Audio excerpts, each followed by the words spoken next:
السلام علیکم ورحمة الله وبرکاته. محترم ورور پوښتنه کړې ده چې دا تراویح بعد د څلور رکعتو بعد دا خلک کښېني بیا تسبیحات وایي بیا دعا کوي، دا څنګه ده؟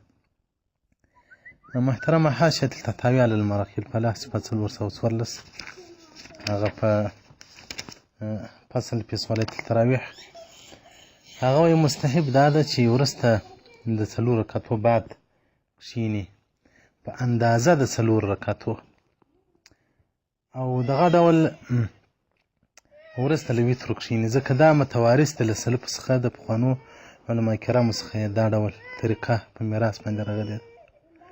وهم مخیرونه دا چې کښېني دا بیا اختیارمند دي، تسبیحات وایي قرات وایي که والصلات فراده او که یوازې یوازې لمونځ کوي. وایي اهل رد المحتار بیا په صلات تراویح کې وایي چې اهل د مکې به طواف کوو د تراویحې په وخت کې او اهل د مدینې به لمونځ کوو، نفل به کول. نو محترمینو که په یو څوک پټه خوله پاتېږي امام شی را نه وایي یو ساعت کښېني بیا ولاړېږي هم څه مشکل نشته.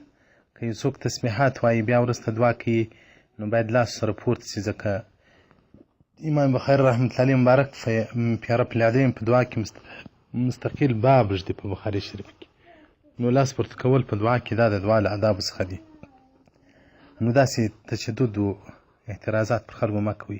که چا دا د 4 رکعتو وروسته هغه چپ خوله کښېنستی هم صحیح ده، که په دغه وخت کې نفل کول هم صحیح ده، که قرات ویل هم صحیح ده، که تسبیحات ویل هم صحیح ده، که دعا کول هم صحیح ده، په دې کې څه مشکل نشته. والسلام علیکم ورحمة الله وبرکاته.